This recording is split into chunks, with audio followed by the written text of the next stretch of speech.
Hai, saya Arif. Selamat datang di channel saya.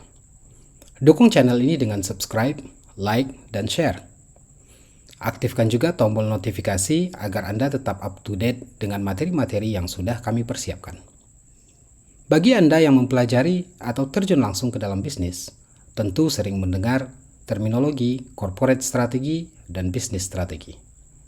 Meskipun kedua jenis strategi ini jelas berbeda, dan juga sudah dibahas dan didiskusikan di banyak buku-buku bisnis, ternyata banyak di antara kita yang belum terlalu paham perbedaannya, sehingga sering digunakan dengan cara yang kurang tepat.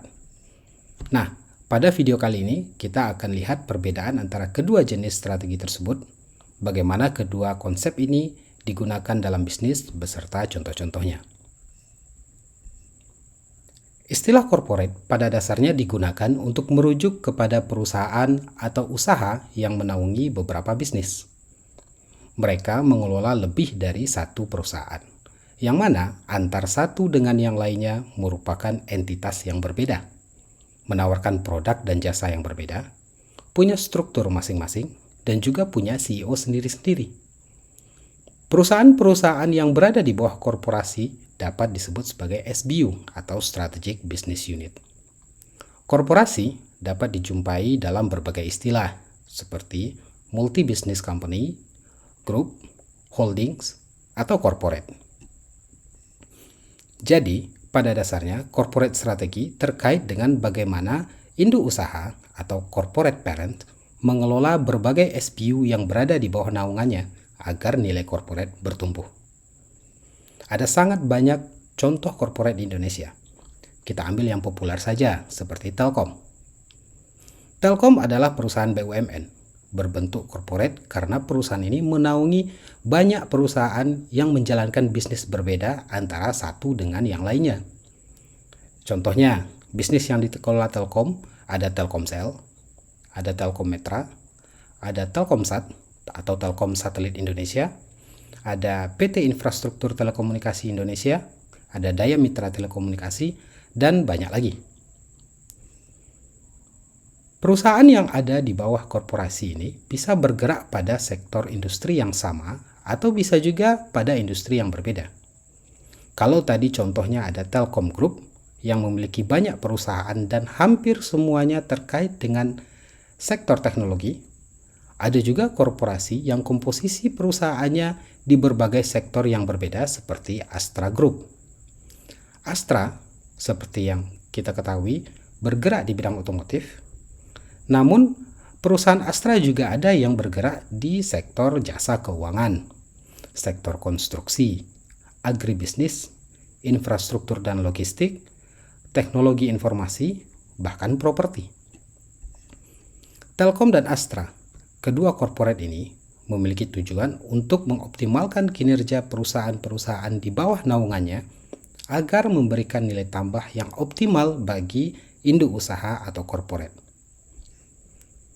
Corporate strategi sama juga seperti strategi portfolio, di mana perusahaan berupaya membentuk konfigurasi bisnis yang masuk ke dalam portfolionya agar corporate dapat tumbuh dan secara bersamaan meminimalisir risiko. Isu yang dibahas di dalam corporate strategi biasanya merupakan isu-isu yang lebih strategis, memiliki impact besar, dan jangka panjang. Misalnya, apakah perusahaan perlu melakukan diversifikasi usaha? Jika iya, ke sektor mana mereka akan berinvestasi? Atau bisa juga, apakah perusahaan akan melakukan divestasi, menutup atau menjual usaha? Riset-riset besar yang futuristik dan berbiaya tinggi biasanya juga menjadi isu korporasi. Baik, berikutnya kita coba lihat apa itu bisnis strategi. Kalau tadi Telkom dan Astra Group punya banyak perusahaan, dan antara satu perusahaan dengan yang lainnya berdiri sendiri atau merupakan entitas yang berbeda. Nah, strategi untuk masing-masing anak usaha tersebut disebut dengan bisnis strategi. Jadi, bisnis strategi dirancang untuk satu perusahaan yang menawarkan single dominant product. Apa maksudnya single dominant product? Maksud single dominant product adalah perusahaan bisa jadi memiliki berbagai produk tapi masih dalam kategori yang sama, membutuhkan teknologi dan proses bisnis yang relatif sama. Astra Honda Motor misalnya. Perusahaan ini merupakan SBU-nya Astra. Perusahaan ini punya banyak produk motor. Sebut saja, ada motor matic, ada motor sport, ada juga kategori motor gede. Banyak produk tapi masih dalam kategori yang sama, masih menggunakan teknologi dan proses bisnis yang sama. Kalau corporate strategi membahas isu diversifikasi usaha, bisnis strategi bicara tentang diversifikasi produk. Bagaimana meragamkan produk mereka di pasar. Isu lain yang juga masuk lingkup bisnis strategi seperti diferensiasi, yaitu membuat produk mereka atau perusahaan mereka unik dibandingkan kompetitor. Isu yang juga dibahas antara lain adalah pengembangan produk, product pricing, positioning, penetrasi dan pengembangan pasar, dan aksi-aksi strategis lainnya yang masih masuk ke dalam lingkup usaha satu perusahaan tersebut. Nah, bagaimana? Sudah jelas bedanya antara corporate dan bisnis strategi? Pada video selanjutnya, kita akan bahas kelanjutan dari seri corporate strategi ini lebih jauh. Jika video ini bermanfaat bagi Anda, dukung kami dengan subscribe, like, komen, dan bunyikan lonceng. Terima kasih.